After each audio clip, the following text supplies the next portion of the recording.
Good evening, everyone. Yana, it's such a pleasure to have you on this show. Let's have the American style.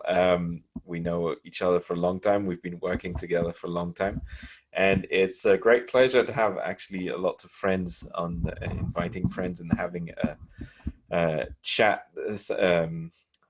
Around the fire or campfire kind of chat. So we typically start with an introduction in two parts, and the first part is like we like to have a bit of fun. So I always ask like, what's a fun fact about yourself?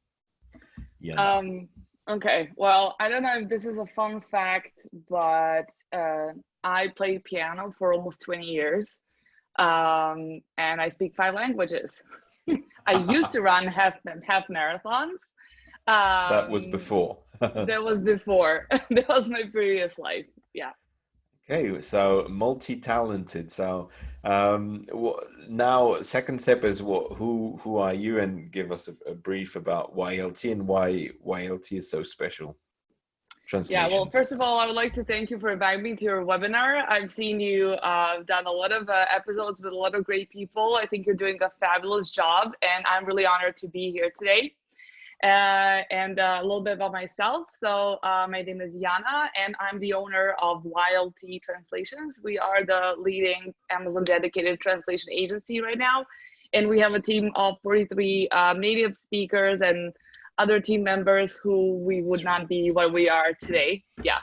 So I would like to thank each and one of them for, being incorporated with what we do every day. And what would you say? Because like we work together, and we know you do a great job. But what would you say makes you so different or better than other agencies, for example, or translation agencies? Right. So something which we are very, very special, which makes us more special than others, is that our translators, they actually know everything about Amazon. They know the algorithm, they know the length of the titles and bullets in various categories, and they know what it takes to make a good sales copy in different languages. And that's quite important because everybody can translate, like, from the target to the source, from the source to the target language, and that's fine. But how do you actually make that sales copy show up for that potential buyer of yours? So our translators we have like our internal training that every translator has to go through, and we teach translators how to do Helium 10 research, how to put keywords. We have some strategies that we apply. We work with different Excel formulas that help us find some golden nugget keywords that your competitors are probably not ranked for on page one. So we really have like a full Amazon listing expert on board in our team, and just regular translators. Of course, it's important to have a native translator, but what good it is if you find somebody from Fiverr, where you have amazing translators, but they don't know anything about Amazon. They don't have any keyword placement strategy. They would just translate whatever you give them. And the most important thing is, what I like to emphasize, is we know a lot about localization. And sometimes that's even more important than the translation itself. And that is knowing the target, knowing the audience, and knowing how to adjust certain style for a different marketplace. And that's very, very crucial when wanting to bond with a potential buyer. Mm. And from your 43 like employees, should I say, or Yeah. workers, how like which is the biggest part? Is it German? Would it Yeah. be English? Germany. Yeah. Germany is definitely the biggest, and it's followed by France. Okay. Earlier there was much bigger difference between Germany and France. Like the German market was absolutely the biggest one out there, but now France, we've got like pretty almost equal amount of inquiries for France as well. Okay. Yeah, I mean, usually our clients are US and UK based. So we also do the UK and US translations and copywriting, but like our primer services are from English listings to other Of languages. course, yeah. So I would say definitely Germany number one, then France, then we get a lot of Mexico.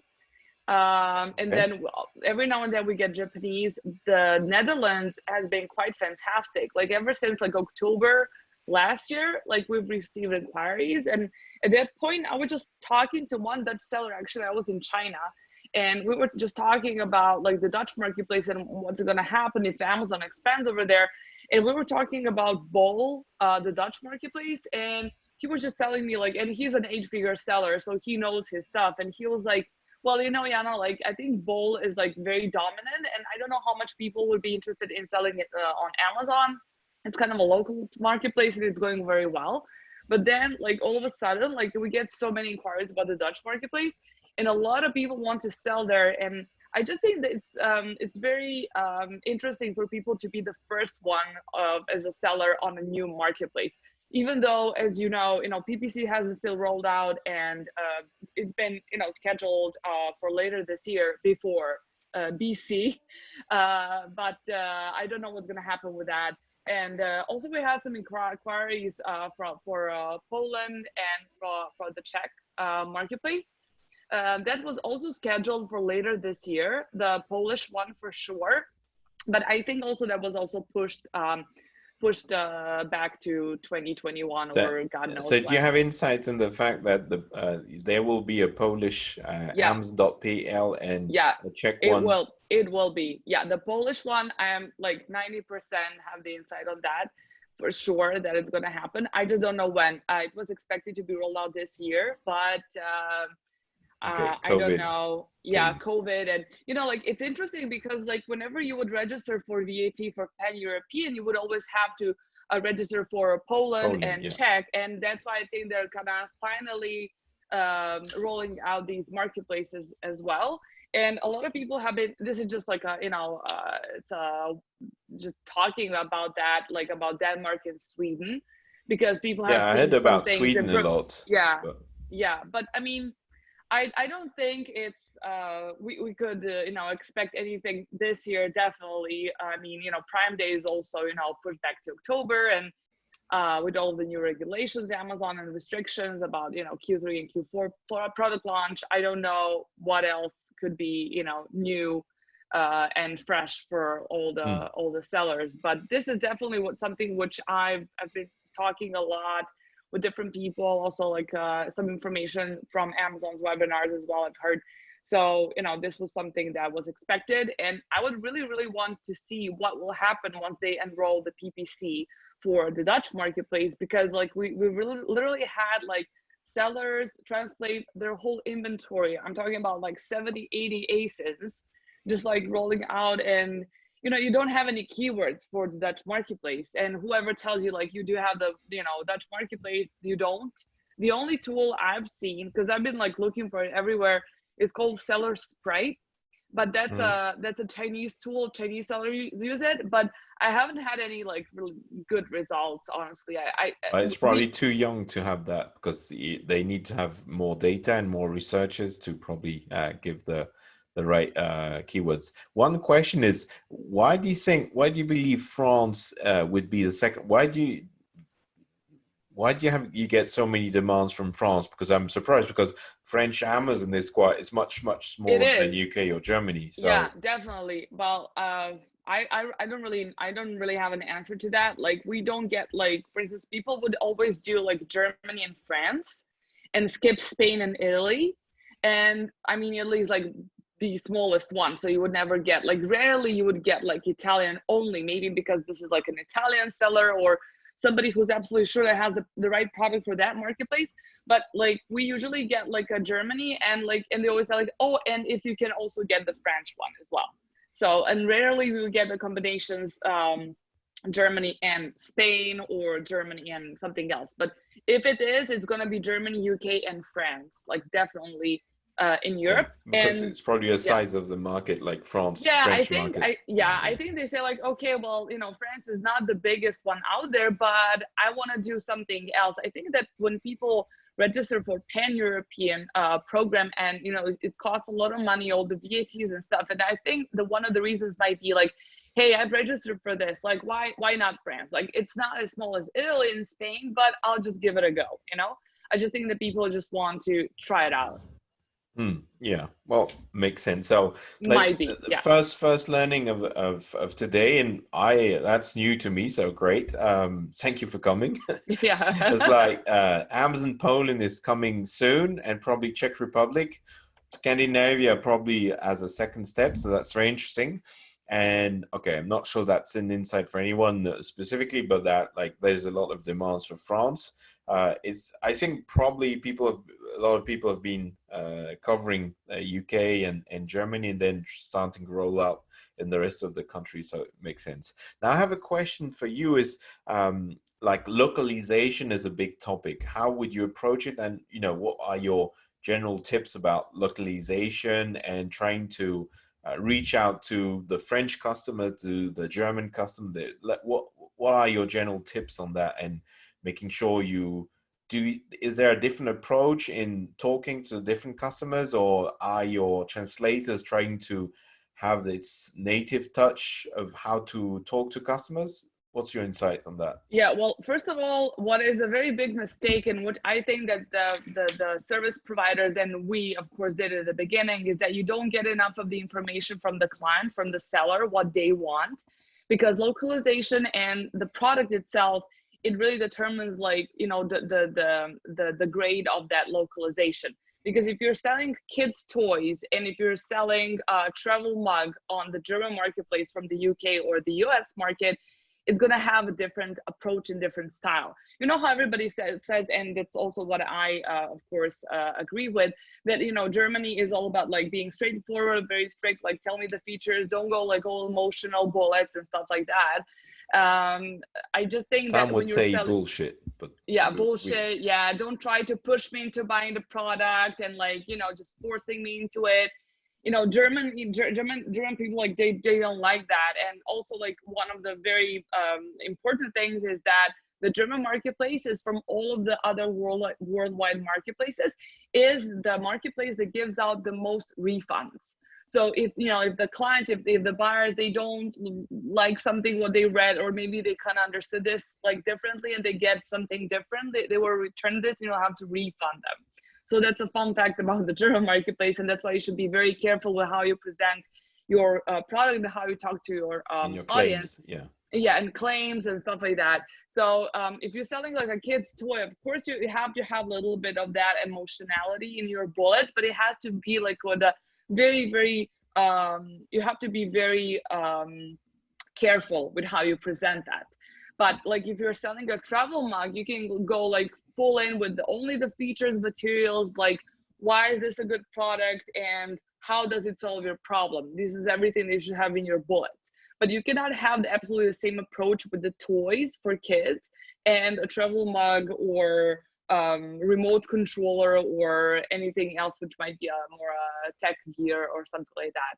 But definitely, like if you would take a US style, which is like super salesly, pushing people into buying product, and present it on the German marketplace, people would not like that. And they'll be like, something is weird here, it doesn't sound right. What is this? Google Translate. Even though if it's not Google Translate, it does not grasp the moment of the audience, like what does the audience want. And I just think that's super, super important. And I think if you fail to do that, you have failed to get maximize number of potential buyers on that marketplace.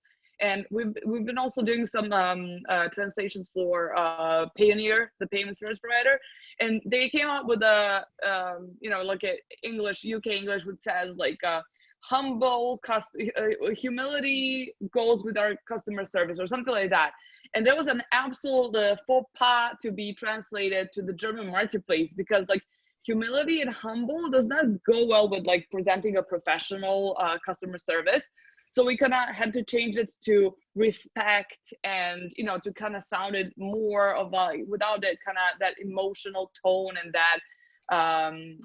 that style, which doesn't really go well with the German marketplace. And I think from all of the European marketplaces, Germany is the most strict one, and it has like really like the most. You have like checklists for the German marketplace, whereas I would say that France, Spain, and Italy, they're not that strict, but none of those marketplaces want that salesly approach and like emotional engaging of the audience. it's quite different than the States and the UK, to say at least. And especially if you're a German seller, you would definitely have to adjust that to other European marketplaces. You cannot just kind of translate that German straightforwardness being super strict and how this product solved my problem for all other European marketplaces.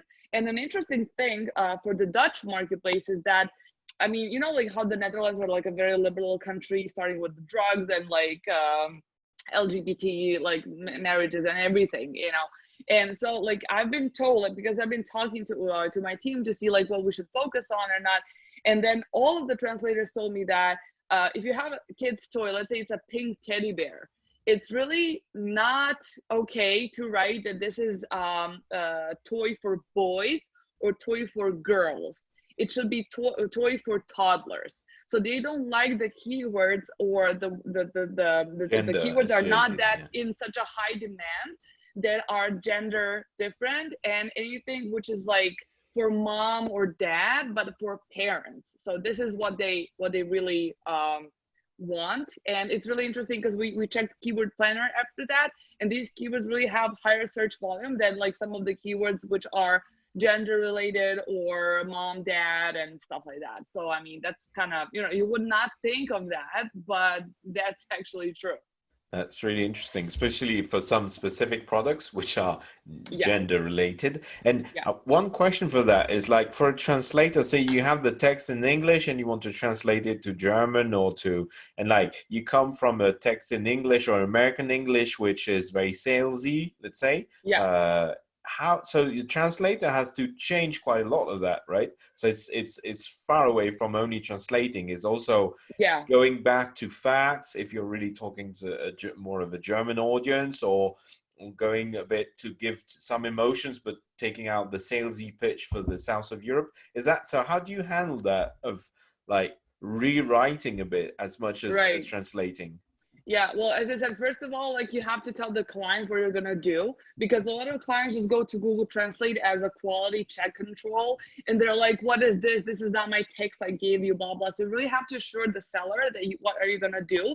And some of the sellers will say like, "No, I don't want you to change anything. I put my heart and body in this, and like I want it like done this way," and that's fine. But if you ask me, I just think definitely you have to keep like all the important details, all the important features of the product, but you can rewrite the style a little bit. You know, like a German language has like these long compound words. You can express like a sentence with one compound word, but like, you know, Italian and like Spanish, like they have different style of language and expressing themselves. And I just, can you hear me? And I just think, where was I? Yeah, and I just think that rewriting is very interesting for translators. I'm a translator myself, and I just think that by giving creativity and liberty to translators is something that they're going to be thankful for, and they will love doing that even more. Because, you know, like we translators are like so done with like, you know, translating everything word by word, contracts, books, everything, and this gives you you know, a certain degree of creativity. Not all translators have that, but you know, you can always test the translator. Like when my suggestion is like to whoever wants to hire any translator in this world, is just like to give a test and tell them like, look, you can be a little bit creative, you can rewrite sentences if that sounds better in your language, and just like, you know, test them. And then, you know, a lot of people have friends and relatives and whatever, and just give them to read this. Just don't tell them it's a translation. Just tell them like, hey, this is a text we've been writing, and just ask them, you know, does it sound good in French or Italian or any other language? And I just think that's very, very important.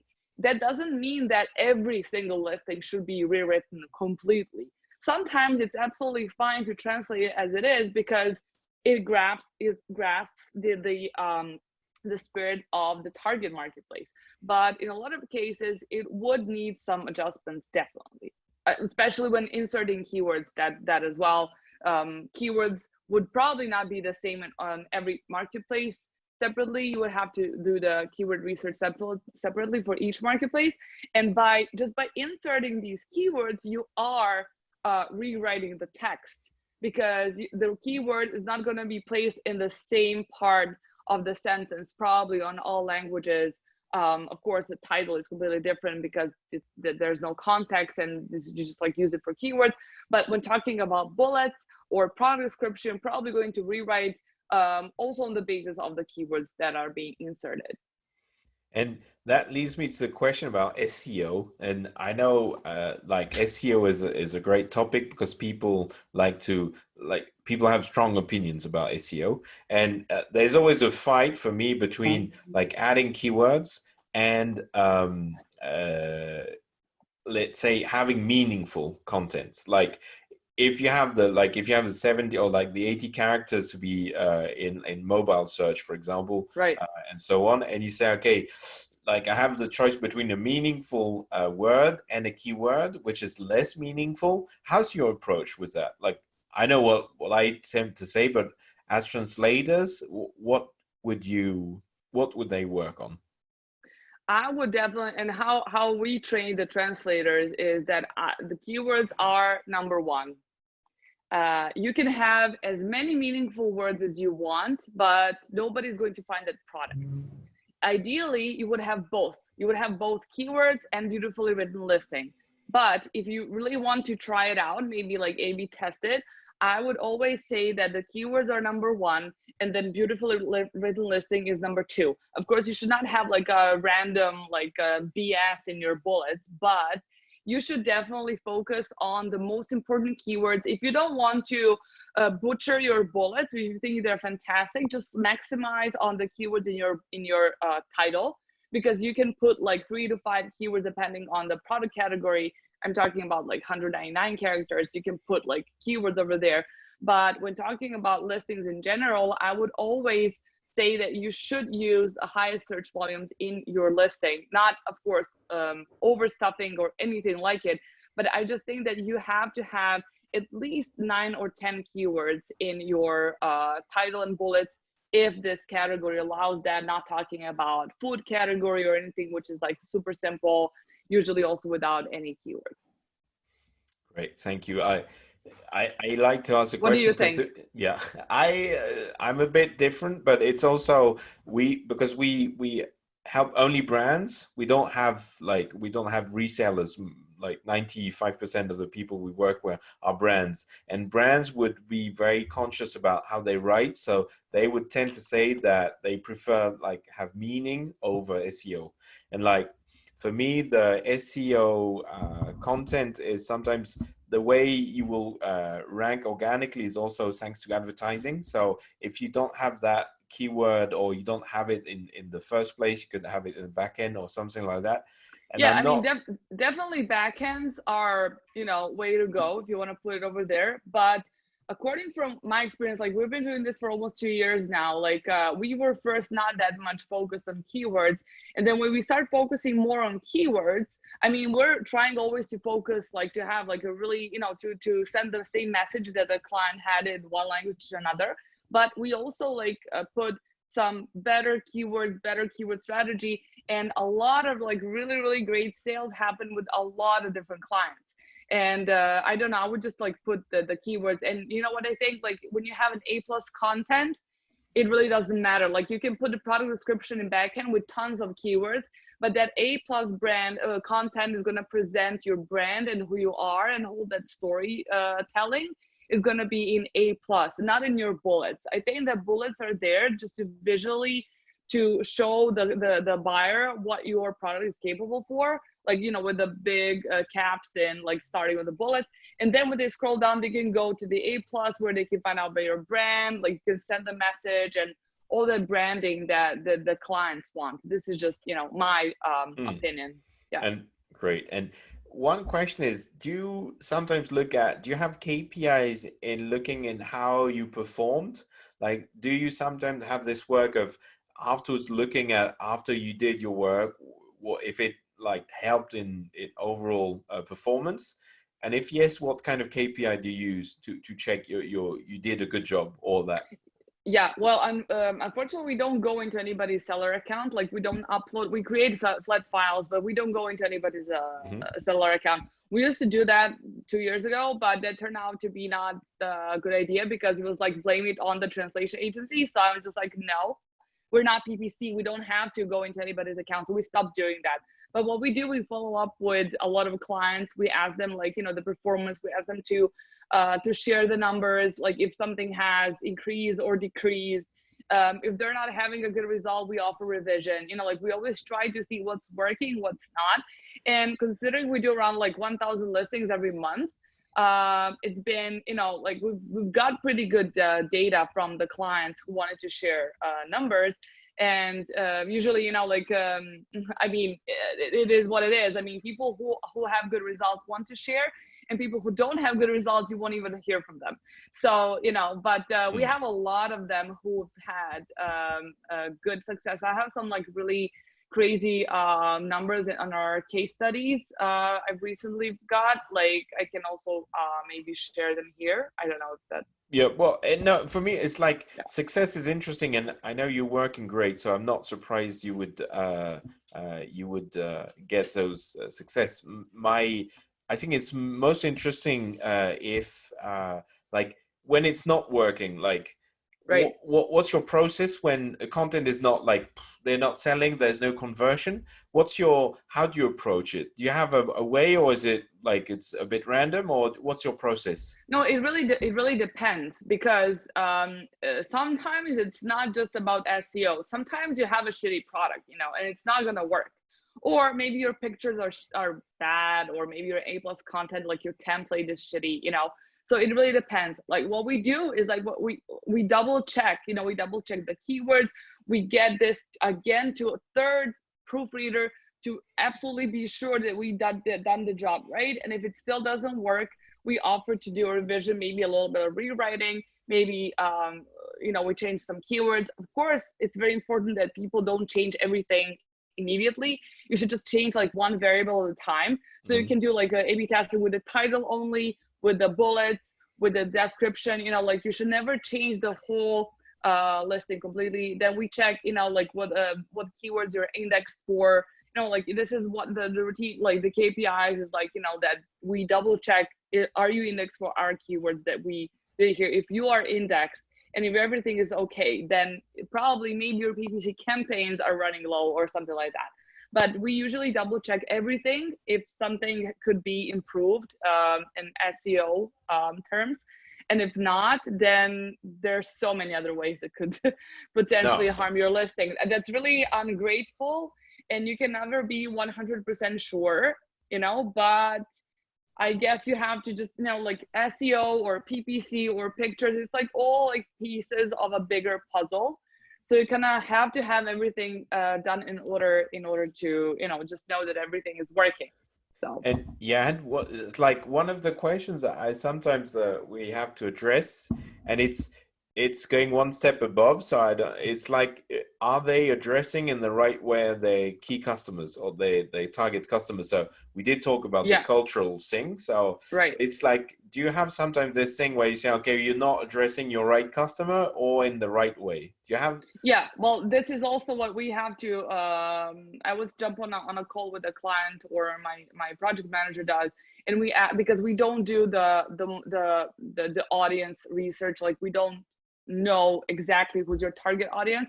This is one of the things that sellers have to know, like who are you selling your product to? Are those teenagers or are business people or seniors? Like, and this is also what really affects the language that you're using as well. So, you know, maybe if you're focused on selling t-shirts with like Mr. and Mrs.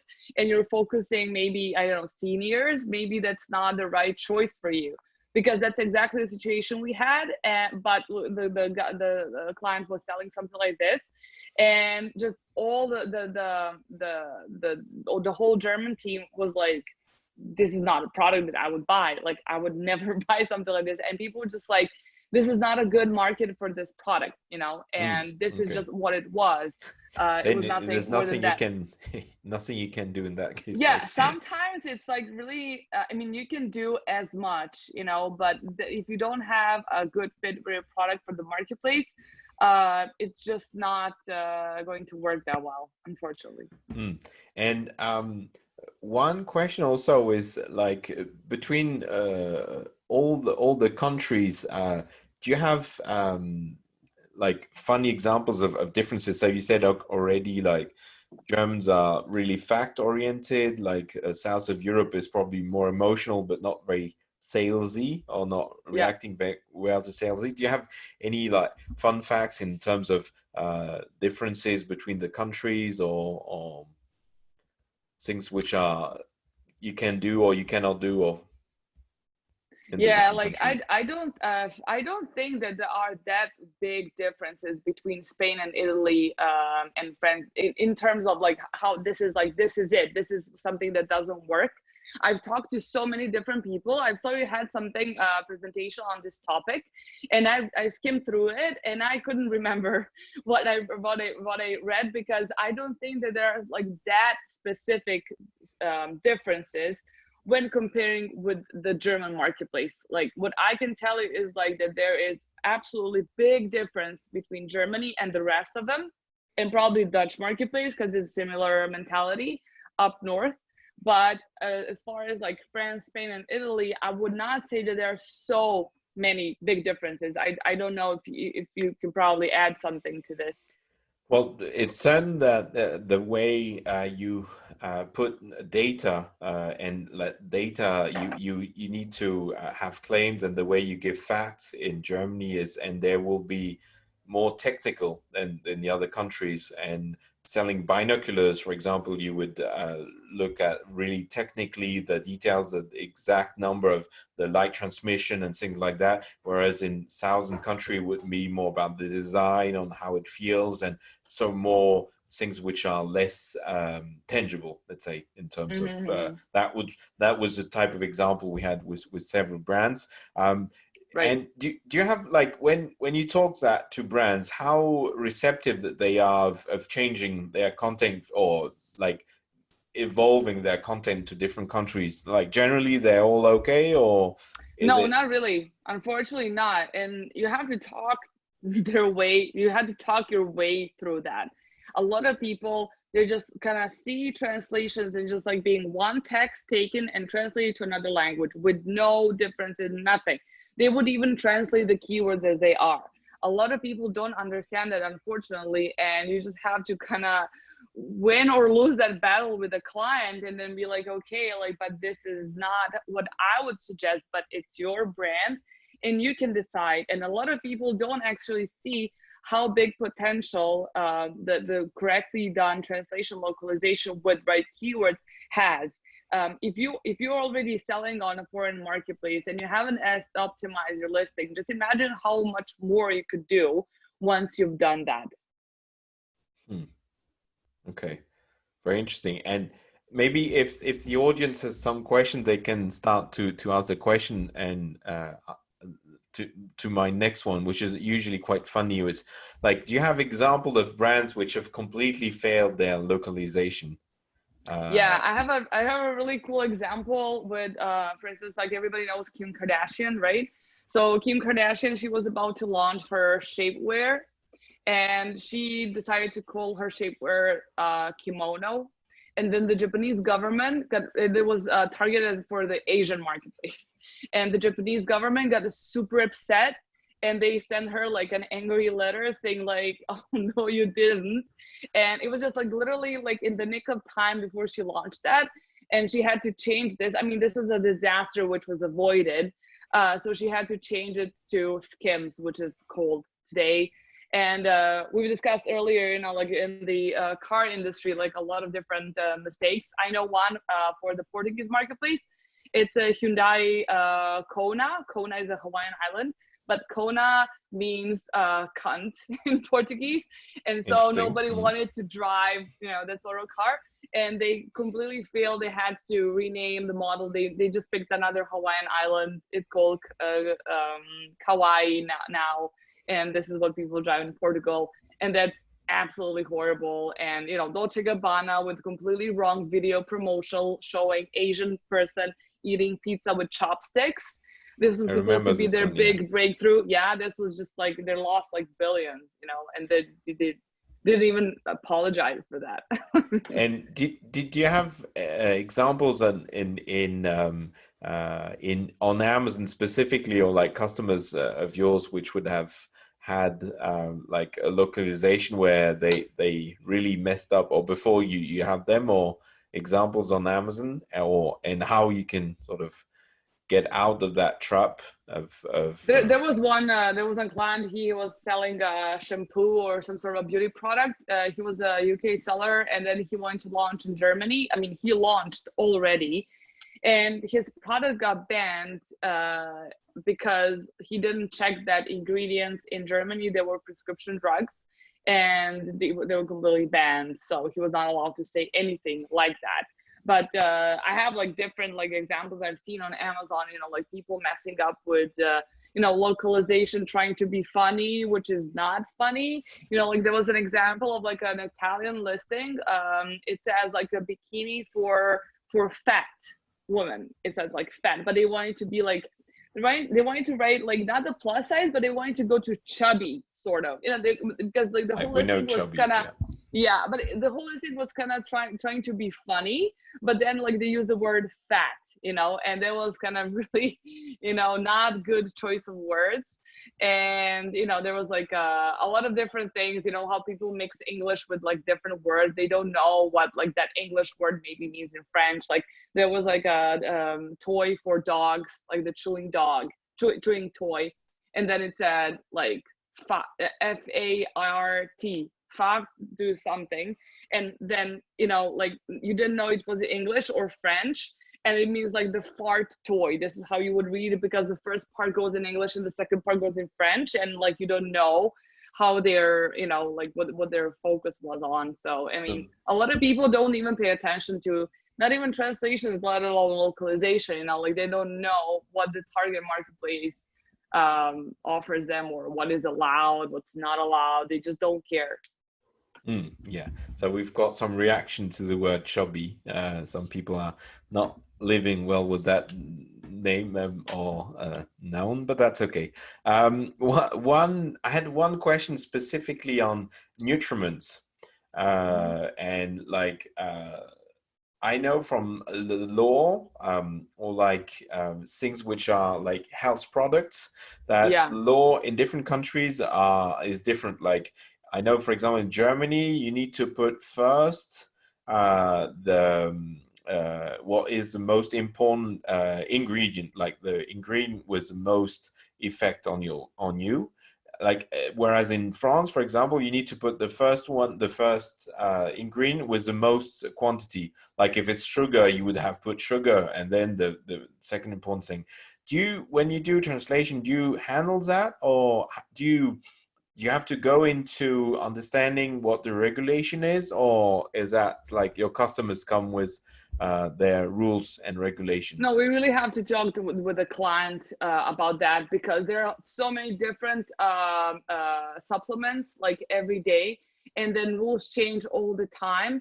And of course, we know about like the non-toxic antibacterial, like, you know, like a lot of, especially now during COVID, I've had to say no to some of the supplements, because we've heard that a lot of them got banned because they got super, super, super strict because of COVID.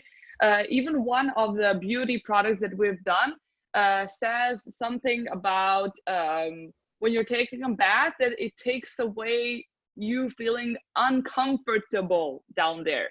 And they flag that as like a medical condition.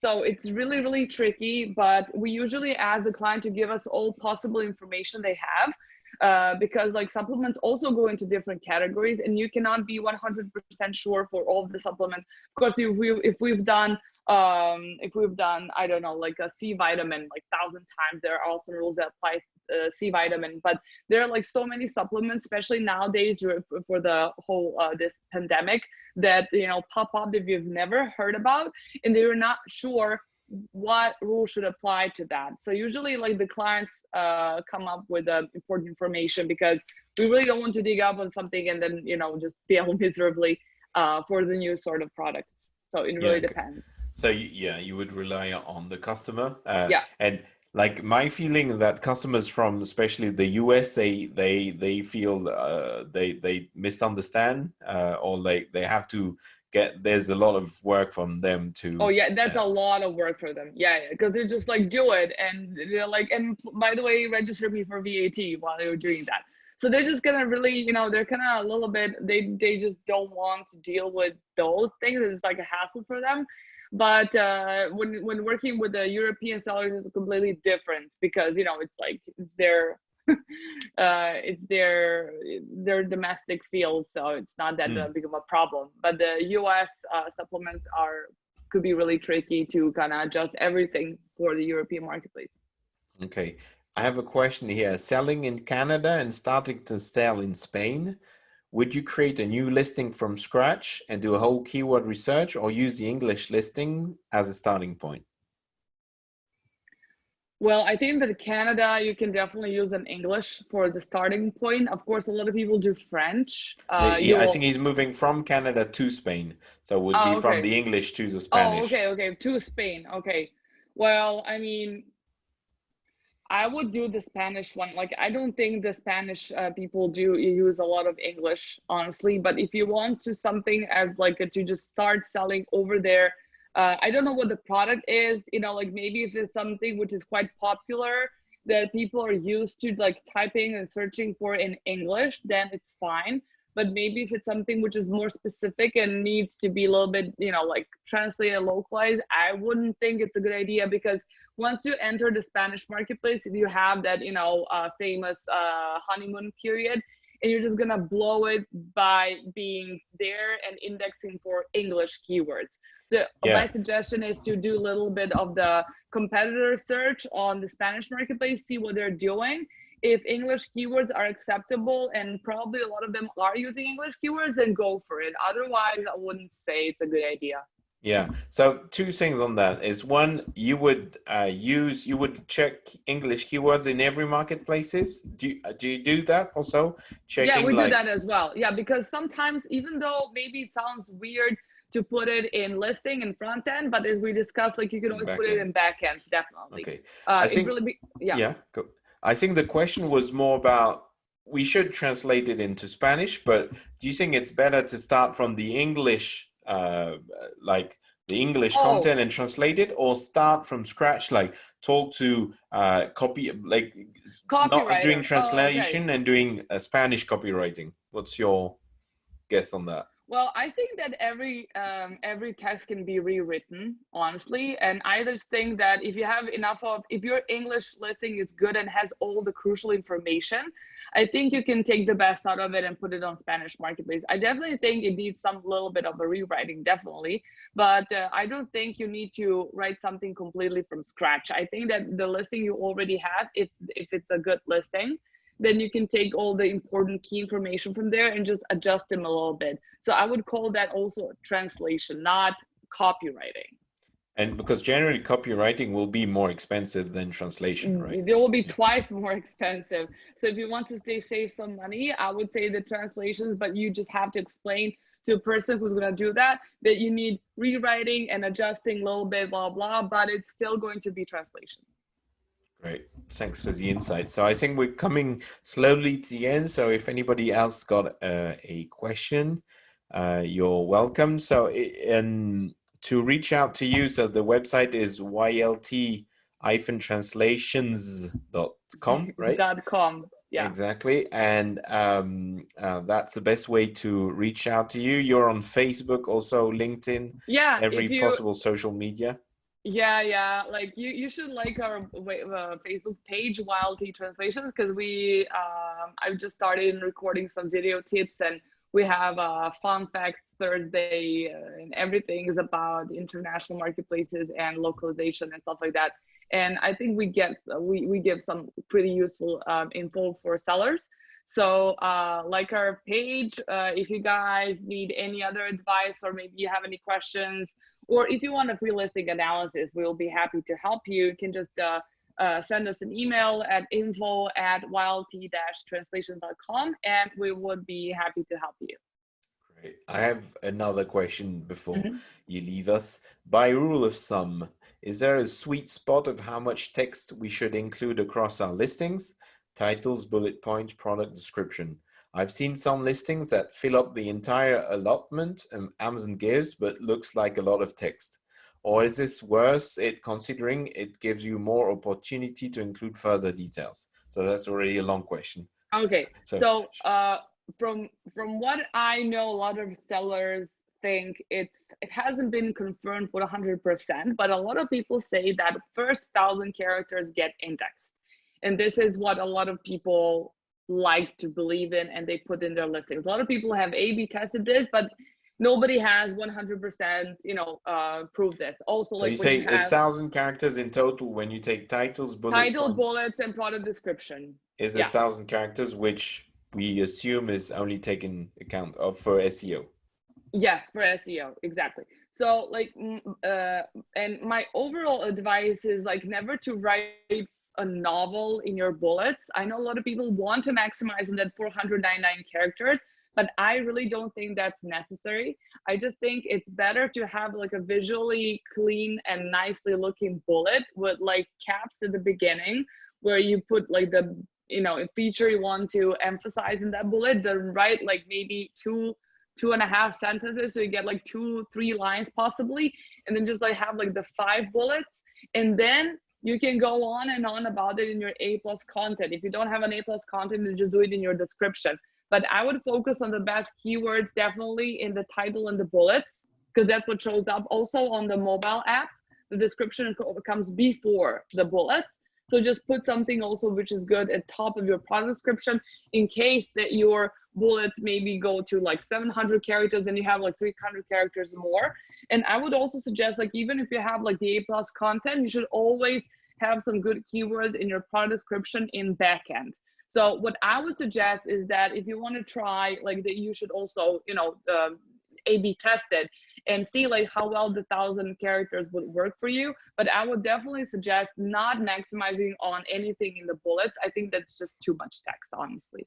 A lot of sellers really want to do it. As I said, they're like, no, I want it as it is. But my experience is that it works better when it's a little bit shorter. I'm sure you can say everything in those 3 lines per bullet. Shorter is better. I totally agree. And the interesting thing you were saying is that, especially for when you're doing A+ pages or EBC, is that if you have a long description or product description, you're juggling again. The product description gets hidden by A+ pages, but it still gets indexed. Yes, so you're right. Yeah, definitely. That's definitely, yeah. And we still have some, we just recently had some sellers that just wanted to get only keywords in product description, like only that. I haven't seen that lately, ever since I stopped seeing like all these like keyword stuffing in listings, but obviously people still think that that would work. So we'll see what happens with that find. Yeah, I haven't. So keep your other earbud for a second. I've got another question. Okay. Any other go-to tools or softwares besides Helium 10 for keyword research? We like to use the AMZ suggestion expander. That's a really cool, it's an add-on for Chrome, and it's free. And what's really cool with that is that, for instance, let's say you're launching a product and you're first with this product on the new marketplace, and Helium 10, Sonar, all Zone tools, like all these tools, they extract the information from your competitors, and you don't have competitors here, so you're not going to get any good data. Or if you have few competitors only. But this tool kind of suggests the keywords, like let's say you're selling this travel mug I've been mentioning. So you put just like a travel mug, and then in the search field of Amazon, and then with this tool, like if you put travel mug, you're gonna get like a drop down menu with the suggestions of the keywords that can come before this word and after this keyword. So sometimes it's really good to combine the results you get from the tool and AMZ. You're not going to get search volume information or any numbers, but you're going to often get some really, really good keyword ideas that way. And so you said the name was AMZ? Yeah, I'm going to type it here. Yeah, AMZ great. Suggestion Expander. Great. Very good. That's great insight. There's another one called Merchant Words. Merchant words. Yeah, do you use Yeah, also but Merchant Words? no, we stopped using that like 2 years ago. It was just not that good. Merchant words was fine, but Helium 10 is just much better. Okay. And like Jungle Scout, like it seems that a lot of people were talking about Jungle Scout, and now it's like everybody's talking about Helium 10 more. You know why? Because first of all, like we used to use Jungle Scout in the beginning. Also, about like a year and a half ago, we stopped using it. First of all, because it's crazy expensive. It's like 400 bucks per month just to find your competitors, so see how much the revenue and whatever not. But now Helium 10 has like really stepped up their game, and you can totally see that when doing the reverse ASIN.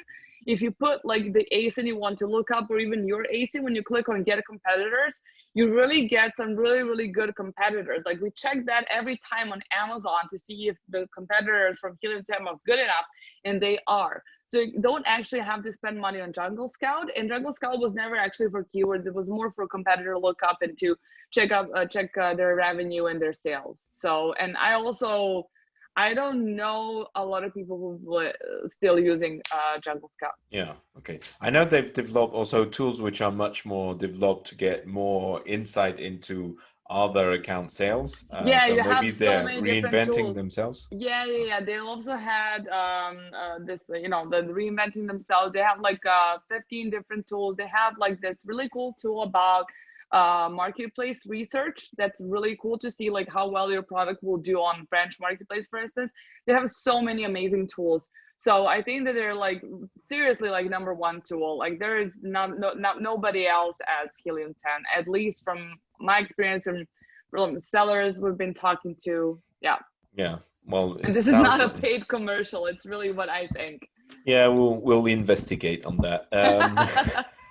Where's your paid link?